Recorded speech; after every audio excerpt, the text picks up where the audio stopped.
Oui,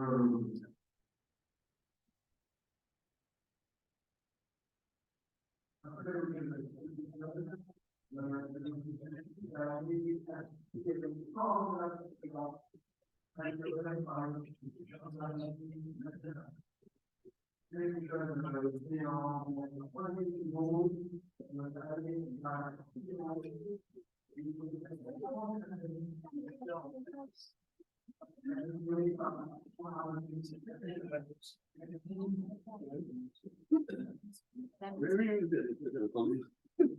Donc maintenant, il faut que je sois au niveau de l'annonce. Hein. Oui, oui.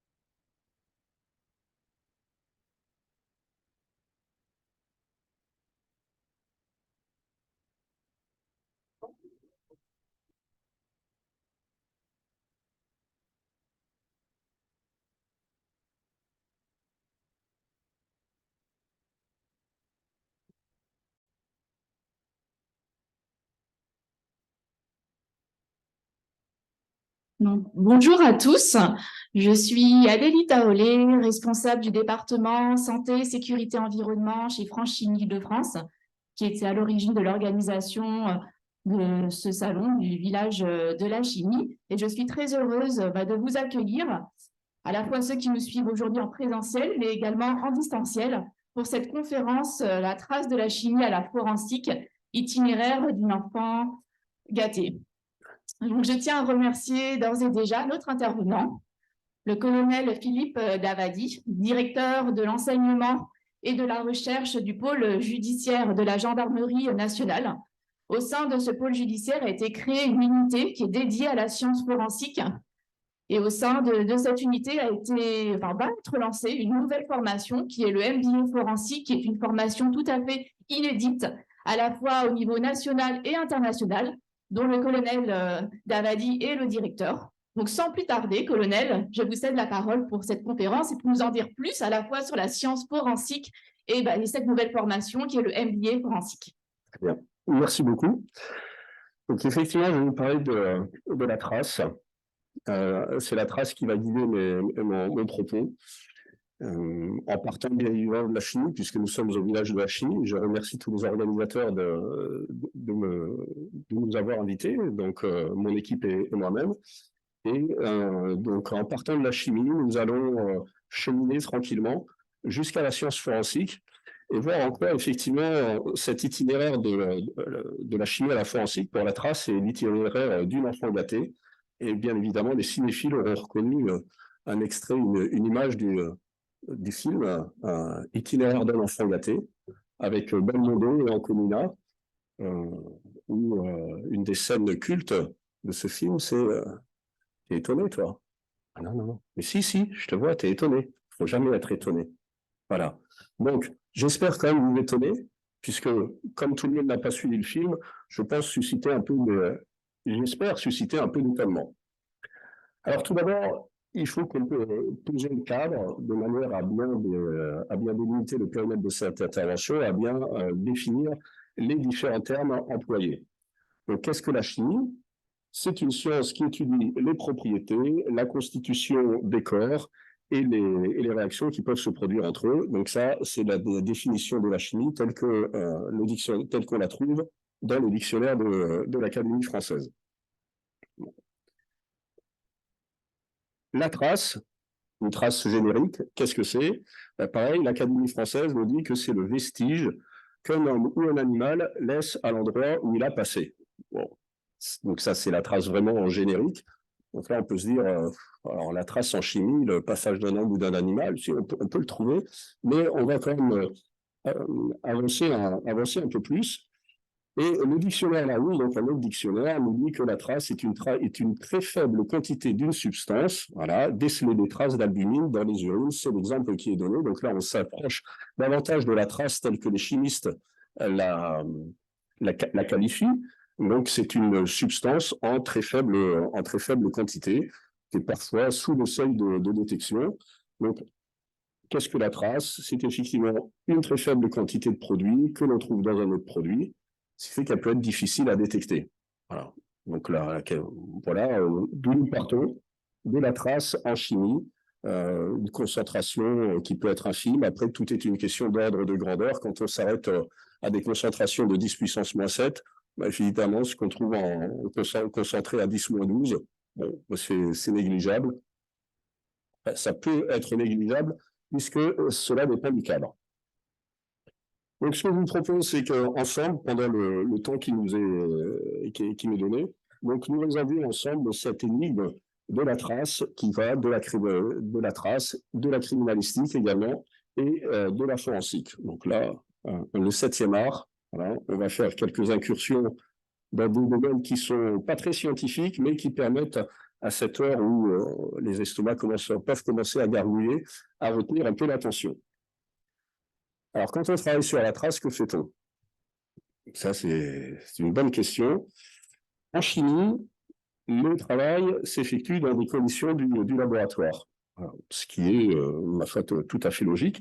Alors, pourquoi je parle du laboratoire? Parce que vous verrez que par la suite, lorsqu'on fait de la criminalistique ou de la forensique, on peut s'extraire du laboratoire pour on continue de travailler. Donc, les conditions du laboratoire sont généralement contrôlées. Voilà. On donne des conditions de température, de pression, de surpression éventuellement. Voilà. Elles sont reproductibles, puisque si je contrôle les conditions de laboratoire, les conditions de mon expérience, si je détermine ma température, ma pression, la concentration des différents produits, eh ben, ça veut dire que je peux les reproduire, puisque j'ai posé tous les paramètres. Voilà. On travaille en chimie généralement sur un échantillon, c'est-à-dire que généralement, je parle de la production, bien évidemment, parce que tous ceux qui vont faire de la recherche, tous ceux qui font de la recherche vont me contredire en disant, mais moi, je travaille sur quelque chose de particulièrement singulier, je fais quelque chose de singulier qui n'est pas forcément reproductible. Donc, on parle de la chimie industrielle, on travaille sur un échantillon, puisqu'on prend un élément, on sélectionne un élément, on en sélectionne une partie, on peut travailler dessus, donc ce qui fait que l'avantage de travailler sur des échantillons, c'est que si l'expérience rate ou ne donne pas les résultats souhaités, on peut prendre un autre échantillon, faire varier les paramètres jusqu'à ce qu'on obtienne ce que l'on recherchait. Ce qui fait que les quantités, généralement, sont mesurables et sont mesurées. Voilà. L'objectif, c'est d'avoir un travail répétable, donc un travail maîtrisé. Je détermine les différents paramètres et je vais travailler sur un échantillon, ce qui fait que je suis en mesure de refaire l'expérience quand éventuellement le jour suivant. Je peux également modifier et travailler sur les paramètres de manière à obtenir des résultats différents. Dans le laboratoire, bien évidemment, le respect des normes qualité est important. Donc, les normes qualité existent.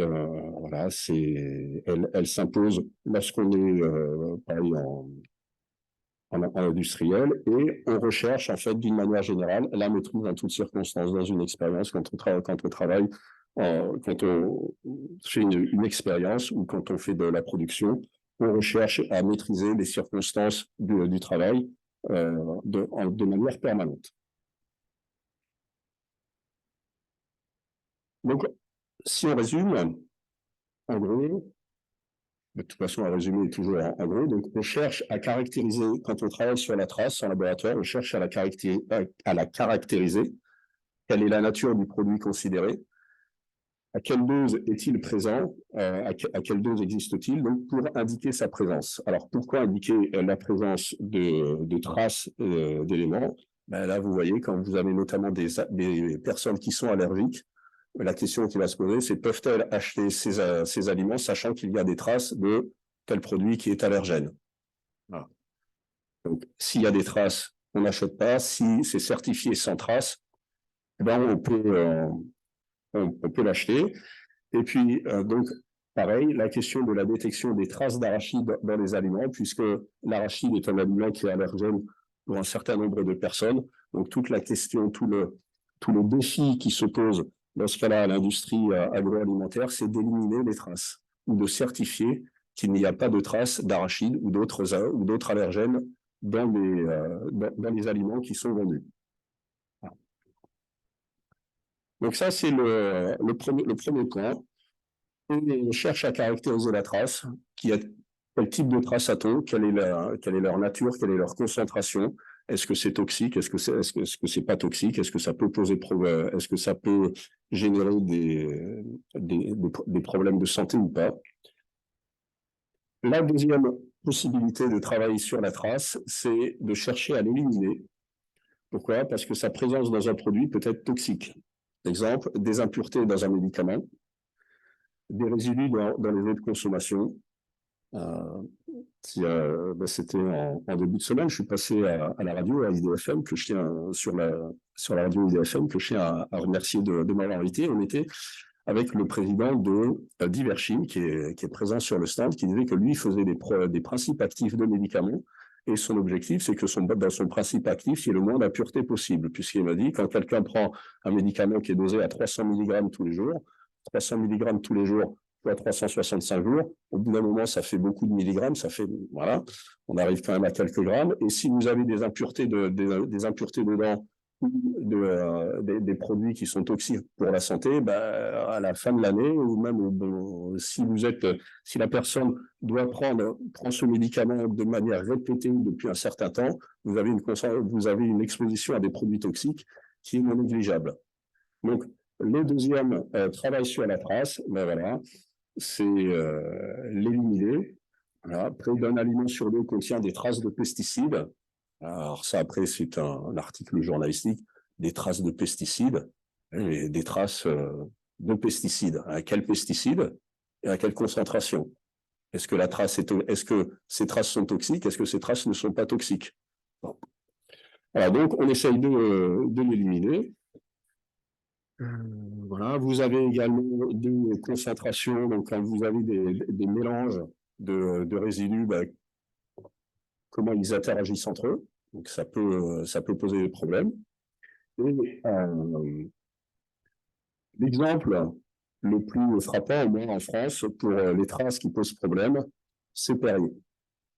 Perrier, dans les années 90, donc Perrier, qui est une eau minérale, comme ils disent, avec des fines bulles légèrement gazeuses. Enfin, bref, on ne va pas faire de la pub ici. Dans les années 90, Perrier, qui est un grand exportateur de minéral aux États-Unis, est confronté à un problème, puisque les laboratoires américains ont détecté dans le Perrier des traces de benzène. Bon. Donc, émoi, bien évidemment, sanitaire aux États-Unis. Comment se fait-il que peut-on laisser les autorités sanitaires américaines peuvent-elles laisser les citoyens américains boire de l'eau qui est potentiellement empoisonnée, puisque le benzène a des effets sur le corps humain qui sont, on va dire, pas souhaitables. Donc, enquête, quelle est la concentration? En fait, toujours est-il que la presse américaine s'en empare, le scandale éclate et Perrier est obligé de rappeler toutes les bouteilles qu'il a vendues aux États-Unis à ce moment-là. Voilà. Il rappelle toutes les bouteilles, il procède à des analyses, il estime que, le laboratoire qu'il a mandaté estime que oui, il y a des traces de benzène, mais qui sont infimes et qui ne portent en aucun cas atteinte à la santé des personnes qui boivent l'eau de Perrier. Bref, toujours est-il que le scandale atteint son comble et Perrier, conclusion, Perrier perd des parts de marché. Voilà. Alors après, on peut analyser le scandale Perrier d'un point de vue chimique. Quelle était la concentration de benzène dans les bouteilles de Perrier? Est-ce que c'était vraiment un problème pour la santé humaine? On peut l'analyser également de manière économique. Si Perrier a perdu des parts de marché, quelle est l'entreprise qui a gagné des parts de marché? Puisque, vous savez, on peut éradiquer plein de choses dans le monde, mais on n'arrive pas à éradiquer la soif. Donc, il y a toujours besoin de boire, à un moment ou à un autre. Et quand on avait l'habitude d'acheter du Perrier et qu'il y a qu'on perd confiance envers l'entreprise, on achète autre chose. Donc finalement, la trace, jusqu'à présent, ce qu'on en a vu, c'est qu'elle peut être négligeable. Donc, c'est une partie, une quantité dont l'omission n'a pas d'incidence dans le traitement de la question. Elle doit être recherchée, puis éliminée. Et pour éliminer, rien de tel que Victor nettoyeur. Voilà. Pour ceux qui n'auraient pas la référence, c'est Nikita, voilà, où Jean Reno arrive, il se présente comme Victor nettoyeur. Bon. Donc, on fait appel à un nettoyeur, on enlève les traces. Bien. Et donc, finalement, quel rapport entre la trace, qu'on a vu essentiellement sous un prisme chimique très simplifié, je vous le concède, et la suite de mon exposé. Ben, criminalistique. Alors, puisque je vous ai dit que nous allions voyager, faire voyager la trace de la chimie à la criminalistique et ensuite à la science forensique. Donc, tout d'abord, qu'est-ce que la criminalistique? C'est l'ensemble des techniques qui sont mises en œuvre par la justice et les forces de police et de gendarmerie afin d'établir la preuve du crime et identifier son auteur. Donc, pour ça, on utilise l'anthropométrie, la médecine légale, la toxicologie, etc., etc. La liste donnée par le dictionnaire Larousse des disciplines qui sont mises en œuvre en matière de criminalistique n'est bien évidemment pas exhaustive. Voilà, puisque et nous, au pôle judiciaire, donc, nous avons un laboratoire de criminalistique, l'Institut de recherche criminelle de la gendarmerie, qui fait effectivement de l'anthropométrie, qui a des médecins légistes, qui fait de la toxicologie, de la chimie, bien évidemment, de la physique, de la génétique, de la biologie. Donc l'objectif, c'est de travailler sur ces éléments, sur ces traces, pour établir la preuve du crime et en identifier son auteur. Ce qui fait que le travail en criminalistique de l'expert porte sur toute partie d'une trace qui a été levée par ce qu'on appelle en gendarmerie un TIC, un technicien en identification criminelle, en respectant les normes de qualité, là également, dans le laboratoire, dans notre laboratoire à Pontoise, il y a des normes de qualité qui doivent être, qui sont suivies, et le laboratoire, l'Institut de recherche criminelle, a des méthodes d'essai qui sont accréditées. Et régulièrement, le comité français d'accréditation, le COFRAC, vient effectuer un audit du laboratoire pour savoir si, de manière à renouveler ou ne pas renouveler l'accréditation. Donc là, on passe en criminalistique, on passe dans un domaine où la trace n'est plus seulement chimique, elle peut être biologique, génétique, balistique, elle peut être également numérique, puisque la trace n'existe pas uniquement dans le monde physique, elle existe également dans le monde numérique ou dans le monde logique. Quand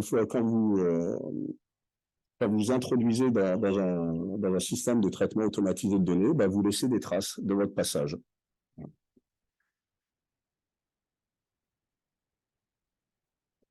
Donc, comment définir la trace en criminalistique? Pierre Margot, qui est un criminaliste et un forensicien suisse qui est très renommé, qui est encore vivant, puisqu'il est venu au pôle judiciaire à Pontoise il y a 15 jours, prononcer une conférence justement sur la criminalistique, la forensique et son avenir. Lui définit la trace comme le vestige, le résidu d'une présence ou d'une activité. Donc c'est une définition d'un professionnel pour ses besoins professionnels. De toute façon, on ne va pas dire que c'est faux. Et c'est intéressant parce qu'on voit que vestige vient du latin vestigium, qui, alors quand vous prenez la référence, le dictionnaire latin, ça reste le gaffio. Alors vous pouvez le prendre soit en version papier, qui présente deux intérêts. Le gaffio en version papier, c'est que d'abord, vous avez votre dictionnaire latin-français, et deuxième point, quand vous avez un enfant à table qui est trop petit pour la chaise, vous mettez le gaffio et ça le rehausse, parce que c'est un pavé et c'est mieux que de mettre deux annuaires. De toute façon, maintenant, on ne fait plus d'annuaires. Et puis un annuaire sur un annuaire, ça peut glisser, tandis que le gaffio, ça tient bien. Donc, la plante du pied, l'empreinte des pas, les traces, l'empreinte ou les traces et les vestiges. Donc, ça vient du latin. Et pareil, le latin, le verbe investigum, investigare, c'est chercher, suivre à la piste ou à la trace. Voilà. Donc, le terme vestige vient du latin. Donc, nous sommes d'un point de vue linguistique en phase avec cette langue ancienne. Ce qui fait que la trace en criminalistique n'est plus seulement un objet qui est difficile à déceler, mais elle peut être visible, elle peut être macroscopique, microscopique, latente, invisible à l'œil nu et sous le seuil de détection.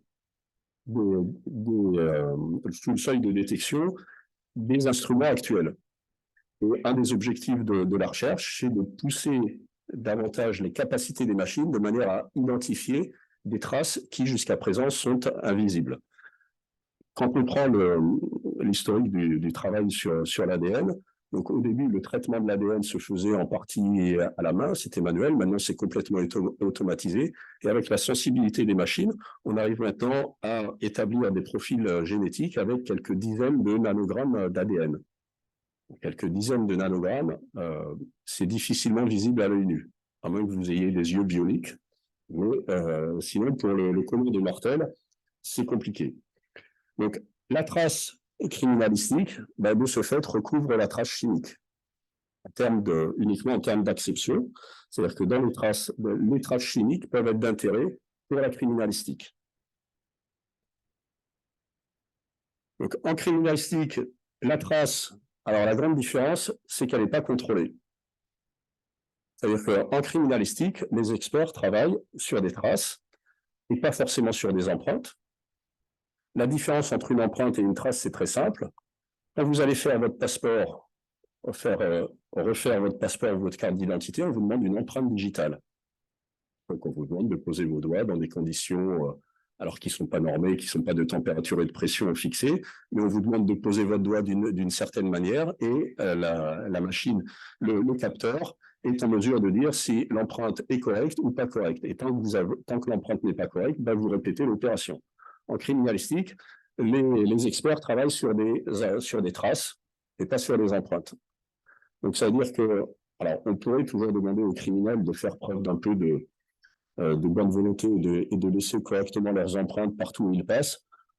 Bon, il faut reconnaître que cet effort de pédagogie n'a pas encore porté ses fruits et que généralement, les criminels non seulement ne laissent pas leurs empreintes, et en plus, ils minimisent les traces qu'ils laissent. Donc, ils essayent de tout nettoyer après leur passage, de manière à ce qu'il soit le plus difficile possible de les identifier. Donc, les traces sur lesquelles nos experts travaillent ne sont pas contrôlées. Ça veut dire que ça peut être des traces riches, par exemple en ADN, ça peut être des traces pauvres en ADN, ça peut être des traces digitales qui sont exploitables, ou des traces qui sont inexploitables, ça peut être des traces, travailler sur des traces mélangées. Quand il y a un mélange de traces ou un mélange d'ADN, il faut faire le tri. La trace sur laquelle on travaille est le plus souvent contaminée, c'est-à-dire qu'on les recueille dans des conditions qui ne sont pas maîtrisées, on les recueille pas en laboratoire, on les recueille sur des scènes de crime ou des scènes d'infraction sur lesquelles plusieurs personnes peuvent être passées depuis la commission des faits. Donc la trace sur laquelle on travaille n'est jamais pure. Elle est altérée avec le temps. Voilà. Et ça, c'est un travail de recherche sur lequel nos experts se penchent, notamment sur les effets du temps sur les traces d'ADN. Peut-on encore travailler sur de l'ADN appauvri à cause du temps ou de l'ADN dégradé? Elle est souvent mélangée, c'est ce que je vous ai dit. Quand on recueille des traces, les traces sont rarement pures. C'est pour ça que, par exemple, si vous voulez faire un relevé de traces digitales, il y a des endroits à éviter, comme les poignées de porte et les interrupteurs. Parce que généralement, tout le monde ouvre la porte avec ses mains et tout le monde appuie sur un interrupteur avec ses doigts. Bon. Donc, si on va dans une pièce où il y a eu un crime, on peut effectivement, on va trouver des empreintes sur les manches de porte, sur les portes, sur les interrupteurs. Est-ce que ce sont des empreintes pertinentes? Est-ce que ce sont des traces pertinentes? Ce n'est pas sûr. Elle est souvent dégradée avec le temps, avec les conditions météo. Là, jusqu'à présent, j'ai parlé d'infractions en intérieur, mais parfois les infractions ont lieu à l'extérieur. Et donc, avec le temps, ça se dégrade. En juin dernier, l'Institut de recherche criminelle a envoyé des experts en identification de victimes de catastrophes en Ukraine pour identifier les corps morts qui étaient trouvés dans les rues, notamment de Boutcha, une fois que l'armée russe s'est repliée. Et quand vous travaillez sur des cadavres, donc à l'extérieur, qui sont là depuis un certain temps, le processus naturel fait que les cadavres commencent à se dégrader. On ne maîtrise pas les conditions météo, donc il a pu pleuvoir, il a pu neiger, il a pu se passer tout un tas de choses. Et voilà, les traces sur lesquelles on travaille sont dégradées. Elle n'est pas prélevée au sein d'un échantillon. C'est-à-dire que quand vous relevez une trace digitale, vous n'avez pas les criminels ne vous laissent pas un échantillon de traces en disant voilà, vous avez le trace, vous avez l'échantillon, prélevez ce que vous voulez, prélevez celle qui est la meilleure. Donc non, on n'échantillonne pas, on prend ce qu'on a et il faut travailler dessus. Donc en fait, on travaille sur des spécimens. À chaque fois, les traces sur lesquelles nous travaillons sont uniques, ce sont des spécimens. Et elle est porteuse de beaucoup d'incertitudes.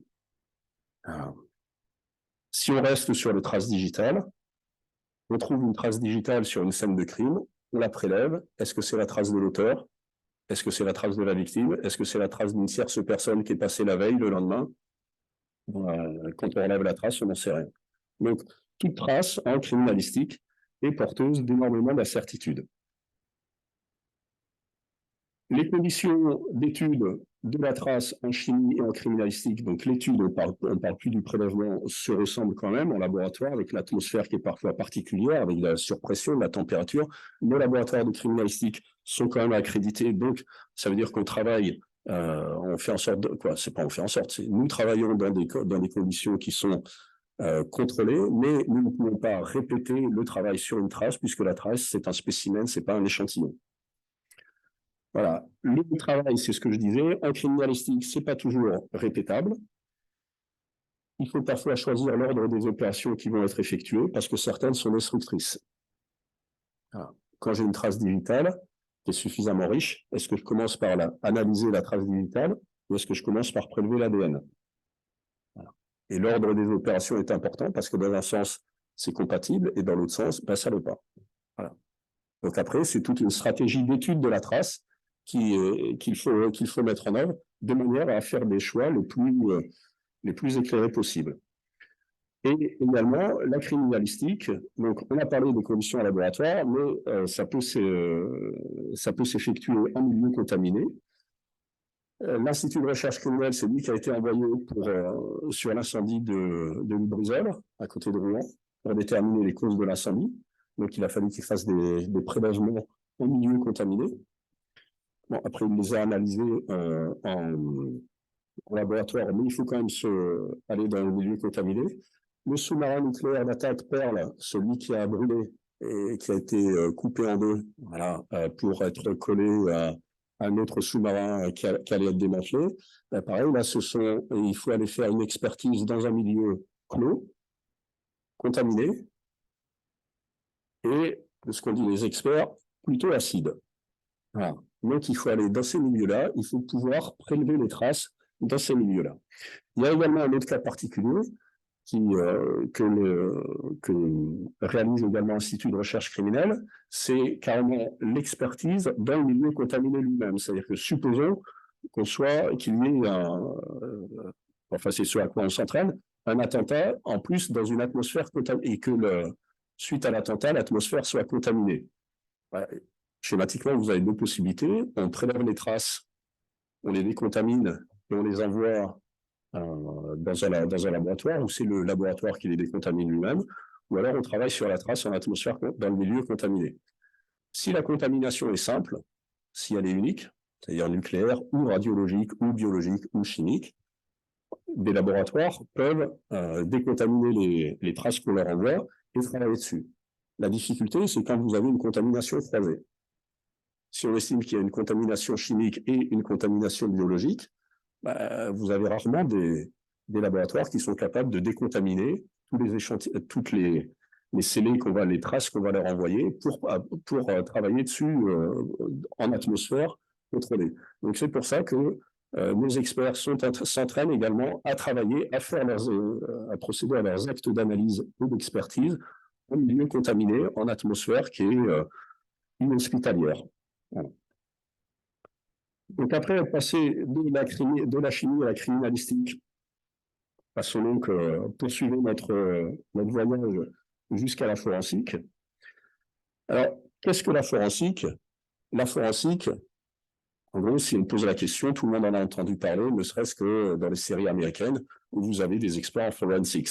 Voilà. Et en gros, de toute façon, dans la série des experts, ce qui est absolument génial.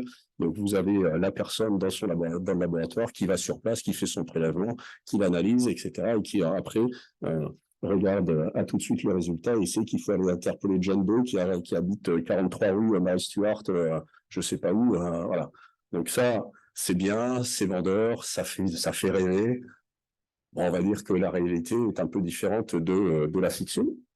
Et la forensique, justement, pâtit de cette publicité qui, en fait, a amalgamé un peu tout. C'est-à-dire que dans le terme forensics, tel que l'utilisent les Américains ou les Anglais, ben, c'est un peu, ça s'approche davantage de ce qu'en français on appelle criminalistique, donc un ensemble de techniques qui sont mises en œuvre pour analyser les traces.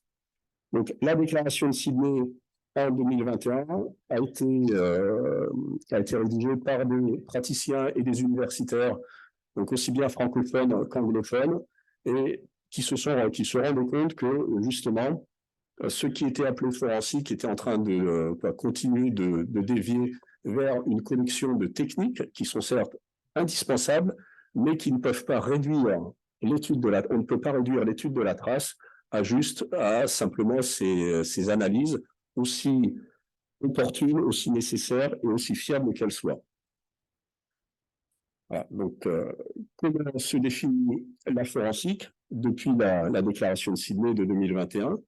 Elle se définit comme l'étude des traces générées par des événements particuliers passés, singuliers ou multiples. Donc la trace est toujours le résultat d'un événement passé, soutenue par la démarche et la recherche scientifique. Ces traces constituent les vestiges, les témoins d'activités passées, comme la présence ou l'action d'un individu, et offrent une clé à leur explication. Donc dans cette définition de la science forensique, telle que la déclaration de Sydney la pose, on retrouve bien évidemment une définition de la trace, enfin la trace telle que le professeur Margot la définissait, ce qui est logique, puisque le professeur Margot est un des auteurs de la déclaration de Sydney.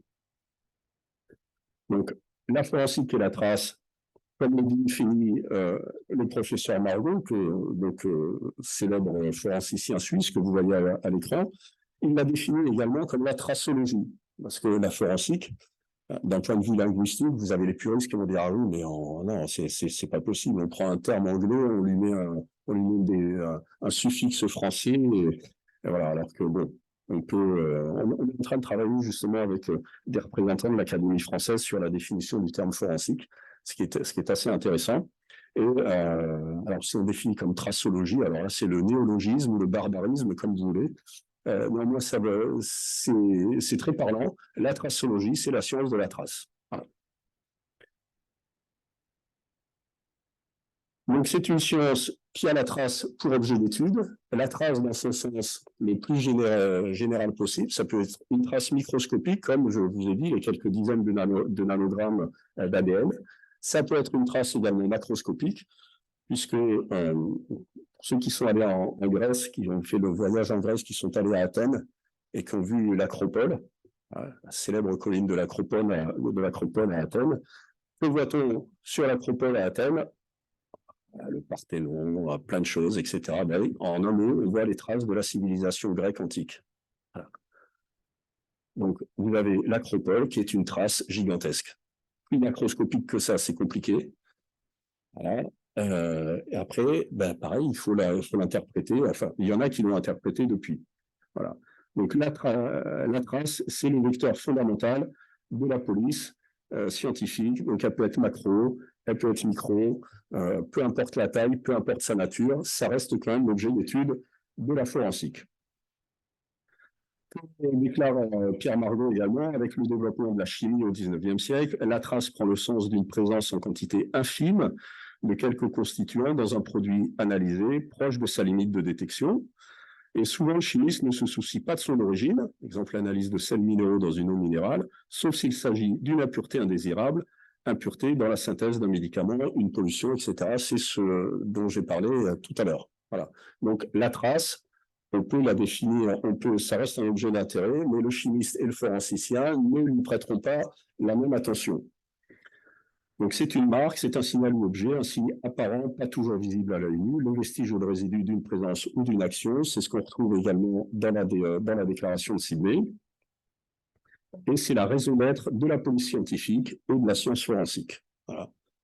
Donc, c'est ce que je disais. La science forensique, c'est la science qui a pour objet d'étude la trace. Donc, la trace, ce n'est pas un signe, ce n'est pas un indice, et ce n'est pas une preuve non plus. Alors, même si ça peut paraître contre-intuitif, en fait, on passe de la trace au signe, à l'indice et à la preuve. Voilà, il y a certaines... les termes sont différents, ils ont donc des sens différents, sachant que la preuve, par exemple dans un tribunal, ce que le juge ou ce que la cour peut retenir comme preuve, bien évidemment, pour l'accusé, ça n'en sera pas une, puisque, par définition, la plupart du temps, les accusés continuent de clamer leur innocence. Donc, la trace est un spécimen sur lequel le forensicien travaillera. C'est toujours un spécimen, c'est jamais le résultat d'un tirage au sort dans un échantillon. Voilà.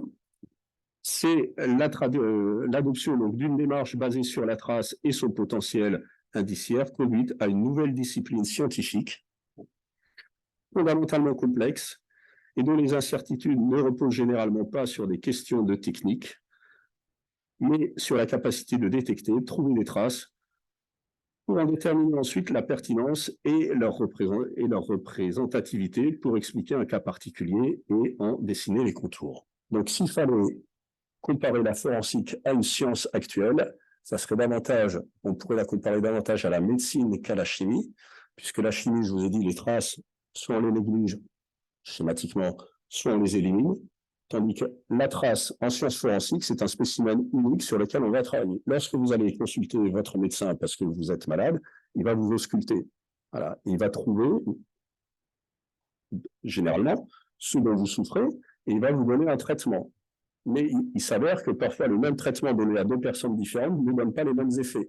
Donc, il va falloir qu'il travaille et qu'il retravaille son traitement de manière à vous donner le bon dosage pour que vous alliez mieux. Donc, en fait, la médecine, le médecin part d'une situation qui lui est inconnue. Alors vous allez dire, ben non, parce que quand on consulte pour un rhume, pour une angine, etc., oui, mais au début, c'était inconnu. Souvenez-vous, pour le Covid, lorsque le Covid est apparu, on ne savait pas ce que c'était. Et les médecins étaient bien embêtés parce qu'ils n'étaient pas en mesure de le classifier immédiatement, enfin de le classifier de manière précise et exhaustive immédiatement. Donc ils ont dû tâtonner, ils ont fait un certain nombre d'hypothèses à partir des traces qu'ils voyaient sur les patients.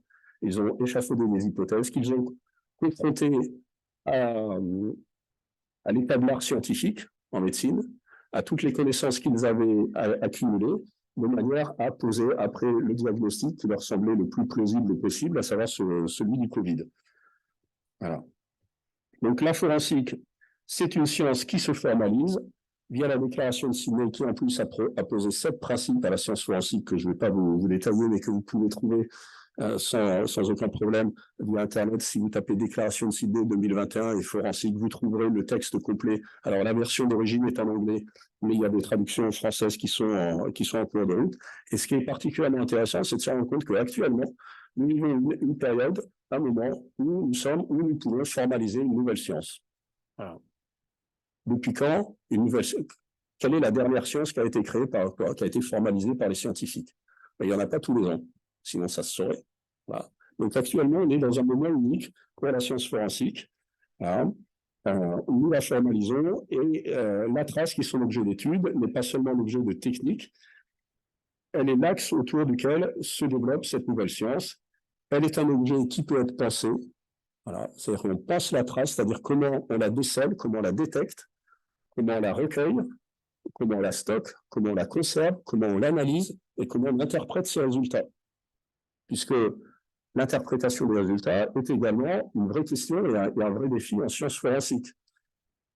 Vous avez tous entendu parler du portrait robot génétique. À Pontoise, On a un certain nombre de personnes qui ont accepté de se prêter à cette étude, qui se sont fait prélever leur ADN, et parmi toutes les personnes qui se sont fait prélever leur ADN, donc essayer de déterminer la couleur des yeux, des cheveux, etc., la corpulence et l'origine ethno-géographique. Et parmi tous les volontaires, il y en a un dont l'origine ethno-géographique par l'ADN ressortait 60% caucasien et 40% asiatique. Voilà. Avec ça, vous êtes très content, vous dites, ah oui, 60% européens, caucasiens, 40% asiatiques. Les problèmes que se posent lorsque vous essayez d'imaginer la tête qu'a cette personne. Alors, vous pouvez dire, on va couper le visage à 60%. Non, comme ça non plus, comme ça non plus. Voilà. Comment interpréter le résultat? Puisque la forensique est une science et n'a pas son objet d'intérêt, il est donc logique de construire de nouvelles formations qui leur soient consacrées. Donc, c'est pour ça que nous avons décidé au Code judiciaire de créer un MBA dédié à la science forensique. Donc, vous pouvez, on en parlera tout à l'heure, c'est une nouvelle formation qui est effectivement une première mondiale, c'est-à-dire que même les Américains qui nous inondent de leur série avec les forensics, etc., les experts à Miami, les experts, tout ce que vous voulez, etc., ils n'ont pas été capables de créer un MBA forensique. Voilà. Donc la France a un incroyable talent, oui. La France est le premier pays au monde à créer un MBA dédié à la science forensique. Voilà. En plus, en langue française. Vous imaginez quand même le crime de lèse-majesté pour les Américains et pour les Anglais. Donc, s'il fallait résumer la forensique en un seul schéma, donc le professeur Crispino, qui est un Français qui a monté justement un programme de sciences forensiques à l'Université du Québec à Trois-Rivières, donc schématise la science forensique. Elle a bien évidemment une intersection avec les sciences naturelles avec les sciences naturelles, les sciences de la santé, les sciences humaines. Elle englobe la criminalistique, mais c'est la science qui a pour objet d'étude la trace. Voilà. Donc, il y a une différence entre la criminalistique et la forensique. Ce n'est pas la même chose. La criminalistique, c'est un ensemble de techniques qui sont indispensables, mais qui ne peuvent résumer à elles seules, quand bien même elles sont pertinentes, utiles et très perfectionnées, la science forensique.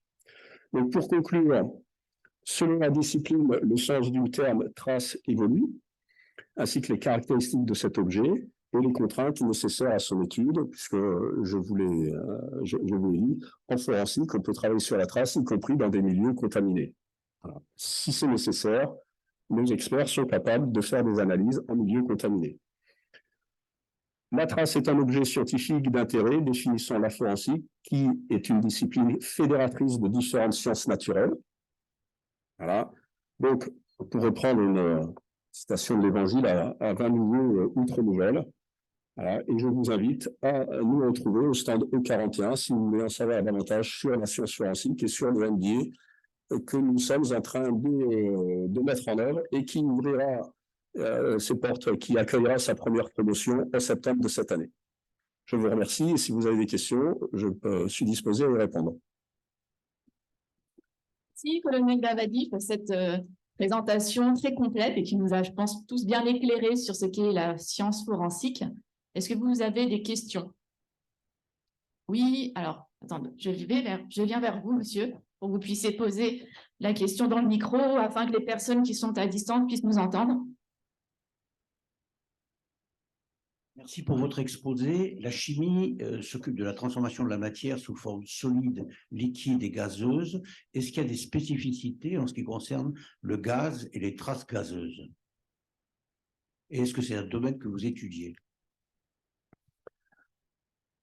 Alors, oui, puisque alors, pour travailler sur les gaz et sur les traces gazeuses, encore faut-il auparavant les collecter. Donc, quand on est dans une atmosphère, quand on est dans un milieu clos, comme je vous l'ai dit tout à l'heure, l'intervention sur le sous-marin nucléaire d'attaque Pearl, on peut collecter effectivement des résidus gazeux. En atmosphère libre, c'est un peu plus compliqué.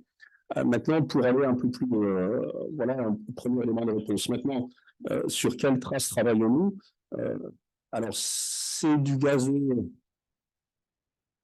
C'est un mélange de composés organiques volatiles. Nous travaillons sur la trace, sur l'empreinte olfactive. C'est-à-dire qu'en fait, la question qui se pose est très simple. C'est-à-dire que Quand on prélève de l'ADN, on est capable de dire si l'ADN a été conservé correctement, d'établir le profil génétique et après de dire si c'est l'ADN de telle personne ou pas. Lorsque vous relevez des traces digitales, enfin plus exactement lorsque vous prenez des empreintes digitales, à une empreinte digitale correspond une et une seule personne, à un ADN correspond une et une seule personne. La question c'est est-ce qu'à une odeur correspond une et une seule personne? Donc là actuellement nous sommes en train de travailler dessus. Il y a plusieurs étapes dans le travail sur l'empreinte olfactive. Il y a d'abord la collection de l'odeur qui est maintenant quelque chose de relativement maîtrisé, mais dans des conditions particulières. C'est-à-dire que là, actuellement, nous ne sommes pas encore en mesure de prélever l'atmosphère de cet amphithéâtre et après de séparer les différentes odeurs pour dire, ben voilà, il y avait 13 odeurs différentes, donc il y avait 13 personnes. Ça, nous ne sommes pas capables de le faire. Donc, on est capable de prélever de l'odeur dans des conditions particulières. Ensuite, on est capable de l'analyser en chromatographie, donc ce qui permet d'avoir en gros un vecteur à plusieurs centaines de composants, qui sont les différents composés organiques volatiles. Et maintenant, la difficulté, c'est qu'est-ce qui, dans mon vecteur à n composants, qu'est-ce qui est caractéristique de l'odeur d'une personne et qu'est-ce qui est, si on peut dire, le bruit de fond. Donc, qu'est-ce que l'odeur d'une personne, sachant que dans l'odeur, il y a l'odeur primaire, on distingue les odeurs primaires, secondaires et tertiaires, enfin a priori. L'odeur primaire, c'est vraiment l'odeur de la personne. L'odeur secondaire, c'est ce qui se passe quand elle est stressée, quand elle a mangé. Elle n'a pas forcément la même odeur que quand elle est à jeun. Et puis l'odeur tertiaire, c'est tous les produits cosmétiques que vous mettez dessus, les déodorants, les odeurs de dentifrice, de parfum, de tout ce que vous voulez. Donc, il faut pouvoir serrer tout ça pour arriver à l'odeur de la personne. Et l'odeur de la personne, est-ce que c'est uniquement le résultat de X composés organiques volatiles que j'ai trouvé dans le chromato, ou est-ce que c'est le résultat d'un certain mélange, certaines doses, c'est-à-dire que j'ai 30% du X1, 30% du X2, 30% du X3, etc.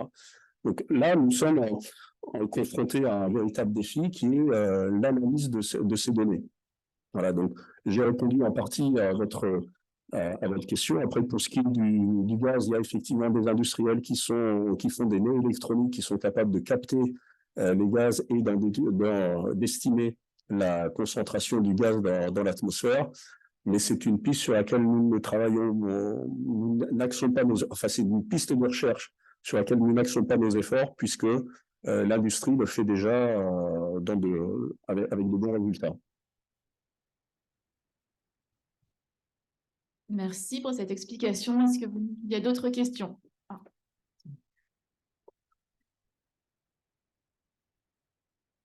Je viens vers vous. Je ne sais pas, je ne sais pas.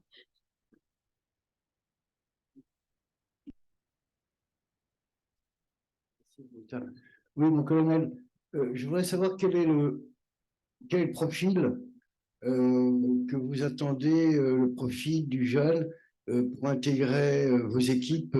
Alors, je ne parle pas pour le MBI, je parle pour, dans la gendarmerie, ceux qui travaillent sur cette science, qui font des recherches sur quel est le profil type?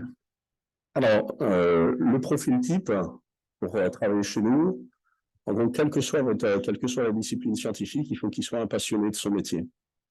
Il faut qu'il soit un passionné de sa science. Pourquoi? Parce que à partir du moment où il va travailler, par exemple, sur les empreintes digitales ou sur l'empreinte olfactive ou sur la biologie, la génétique, ben, il va faire ça, il va en faire tous les jours. Donc, il faut qu'il soit passionné, il faut qu'il aime ça. Donc ça c'est le premier point. Il faut que ça soit quelqu'un qui soit passionné par les sciences ou par la science qu'il a choisie, sachant que parfois vous avez des personnes qui, alors après au bout d'un certain moment, ont dirigé. Il y en a il y a un colonel qui chez nous a dirigé la division biologie génétique et qui maintenant dirige la division criminalistique humaine. Donc il est passé de la biologie et la génétique à diriger des personnes qui travaillent sur l'anthropologie, sur les taches de sang, etc. Donc, la première chose, c'est ça. Il faut que ça soit un scientifique, il faut qu'il soit passionné par son métier et il faut qu'il aime participer à la résolution d'une enquête. C'est-à-dire que La forensique, c'est la science de la trace. La forensique s'adresse à tous les métiers qui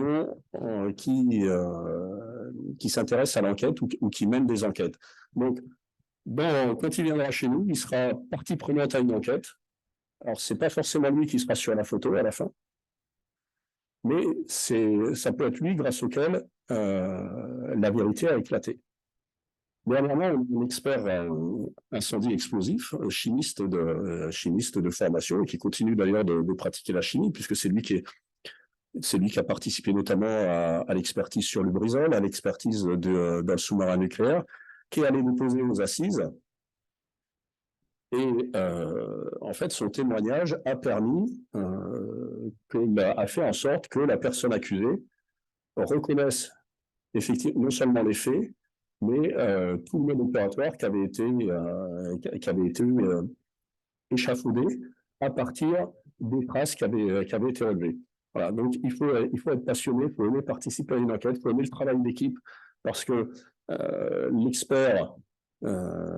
l'expert, alors quand vous regardez les séries américaines, c'est simple, vous avez l'expert biologie, l'expert machin, etc. Les types se parlent entre eux parce qu'ils sont super potes dans la vie, mais en fait, leurs résultats sont complètement indépendants les uns des autres, et en fait, c'est pas le cas, c'est-à-dire que c'est un travail d'équipe, et notamment ça se voit lors des opérations d'identification de victimes de catastrophes, où pour identifier des restes humains, on a besoin de la biologie, de la génétique, des empreintes digitales, également de toute la partie dentaire, puisque nous avons des médecins et des dentistes qui travaillent avec nous.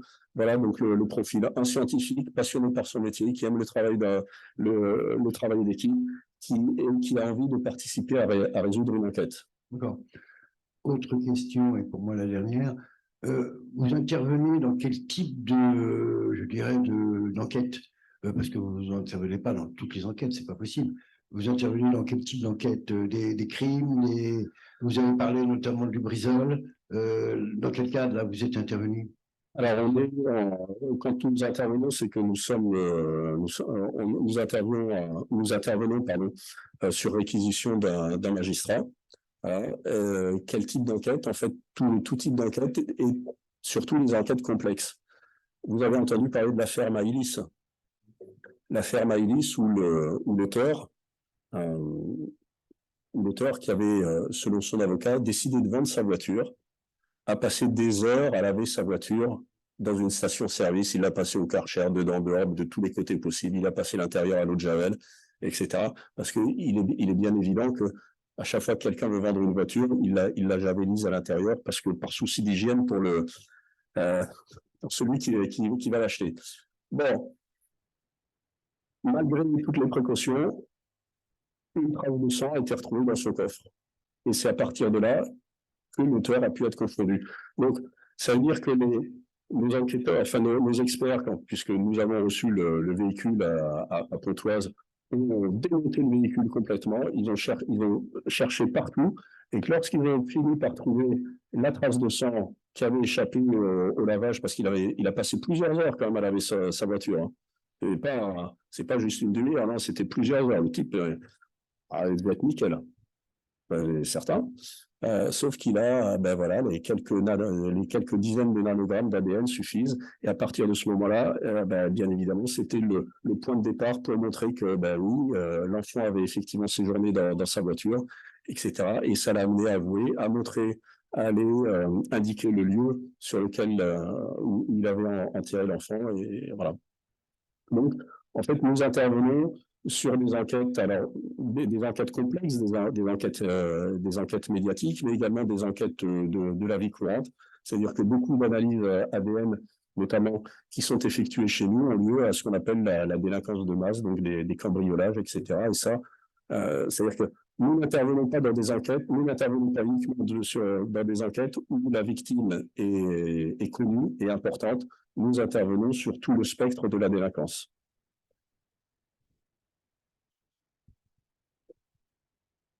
Merci. Est-ce qu'il y a peut-être pour une dernière question?